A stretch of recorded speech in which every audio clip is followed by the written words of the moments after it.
via video conference.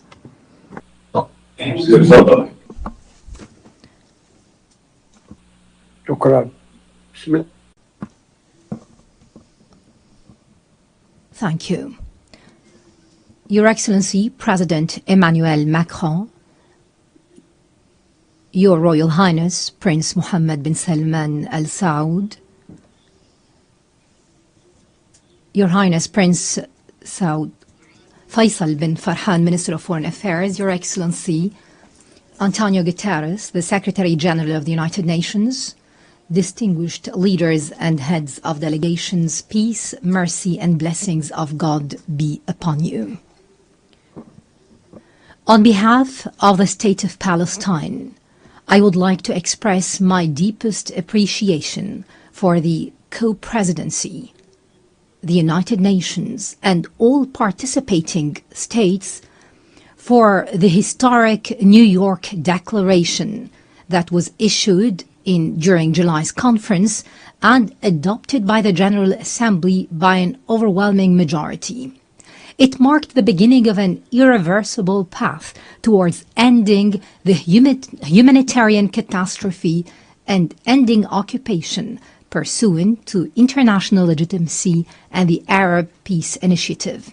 It was the embodiment of an independent state of Palestine with East Jerusalem as its capital, living side by side with Israel in peace, security, and good neighborliness. The declaration stressed that the war against our people must come to an immediate and durable end. It noted that the crimes emanating from the siege, the starvation, and destruction cannot be a means of achieving security. Therefore, we call for a permanent ceasefire. We need to ensure humanitarian access through the United Nations and UNRWA. We need to guarantee the release of hostages, all hostages and prisoners, with the withdrawal of the occupation forces from Gaza. We need a start without delay of Gaza and the West Bank reconstruction through the Cairo International Conference. Your Excellencies, ladies and gentlemen, we would like to commend the Egyptian-Qatari-US mediation that tries to put an end to this war. We also commend the positions of Egypt and Jordan, who reject the displacement of Palestinians, a matter rejected by the international community as well. The State of Palestine is the only entity eligible to assume full responsibility for governance and security in Gaza. This comes through an interim administrative committee affiliated to the Palestinian government in the West Bank with Arab and international support and participation. Hamas will have no role in governing. Hamas and other factions must surrender their weapons to the Palestinian Authority. What we want is one unified state without weapons, a state with one law and one legitimate security forces. We stress our condemnation of the occupation's crimes. We also condemn the killing and detention of civilians, including Hamas's actions on October the 7th, 2023. On the other hand, we call for an end to the settlements, the annexation, settlers' terrorism, and the attacks against Islamic and Christian holy sites. We condemn the occupation policies that isolate Jerusalem, Al-Quds, and expand construction on Area E1. We condemn the narrative, the Israeli narrative on Greater Israel, which flouts international law. It represents a direct threat to Arab national security and international peace. In This comes in addition to the brutal aggression against the sovereignty of the brotherly state of Qatar and other Arab countries. This necessitates a firm, deterrent international stance. Ladies and gentlemen, the State of Palestine continues to adopt a comprehensive reform agenda promoting governance, transparency, the rule of law, and the reform of the financial system. It also works on the reform of educational curriculum in line with the UNESCO standards, and this will be achieved within 2 years. We're establishing a unified social welfare system after the abolition of all previous payments to the families of prisoners and martyrs. This system is currently undergoing international audit by a specialized international firm.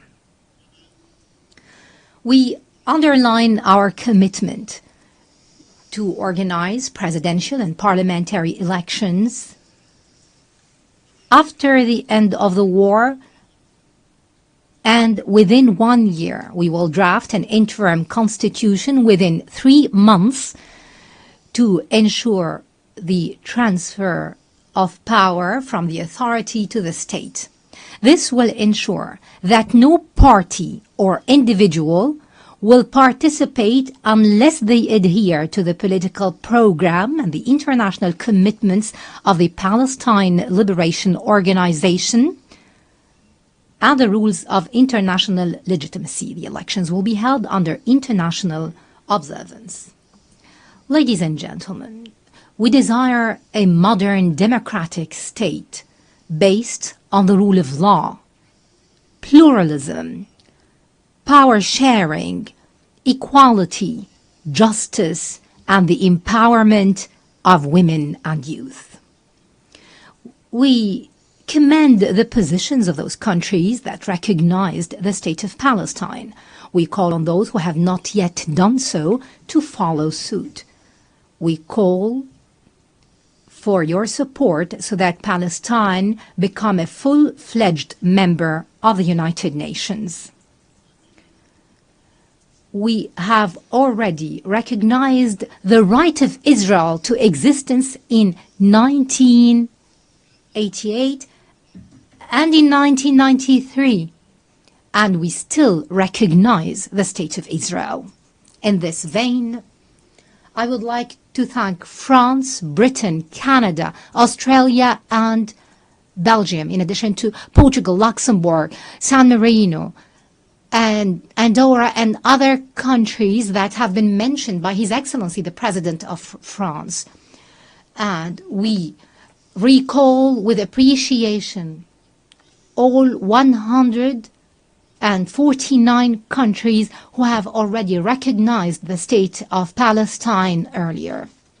They have participated in our long struggle, the last of which was Spain, Ireland, Norway, Slovenia, and Armenia. We would also like to commend the important role of the presidency of this conference, the Kingdom of Saudi Arabia and France, as well as Britain, in galvanizing more international recognition. We'd also like to thank all participating countries in this conference for their important role, issuing the New York Declaration and taking irreversible steps to bring about durable peace based on the two-state solution and based on international legitimacy.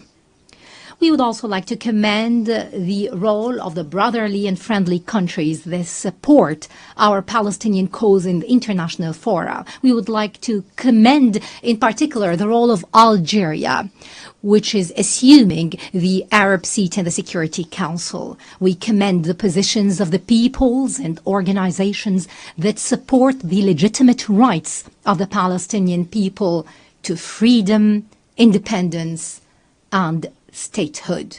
We reject any confusion, I repeat, any confusion between the solidarity with the Palestinian cause and the issue of anti-Semitism. We reject the latter, proceeding from our values and principles. We would also like to express our readiness to work with the US President Donald Trump, with Saudi Arabia, France, and the United Nations and all partners to implement the peace plan adopted during this conference within a specific timetable with international guarantees and monitoring. This would open the gates towards a just peace and comprehensive regional cooperation. In this regard, I call upon Israel to immediately sit on the negotiating table, to put an end to this bloodshed and bring about just and comprehensive peace. And I address the Israeli people saying, our future and yours banks on peace. Enough violence and war. Our generations deserve to enjoy freedom and security. Let the people in our region live in durable peace and good neighborliness.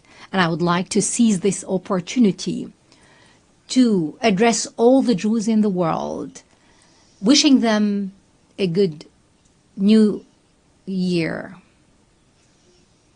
And to our patient Palestinian people in their homeland and everywhere, I would like to tell you that the dawn of freedom and liberty is coming, no doubt. That day, ladies and gentlemen, is the day of the state of Palestine and the start of the peace process in the Middle East. We hope that we will call very soon to an international conference that will bring about this matter. Peace and blessings of God be upon you.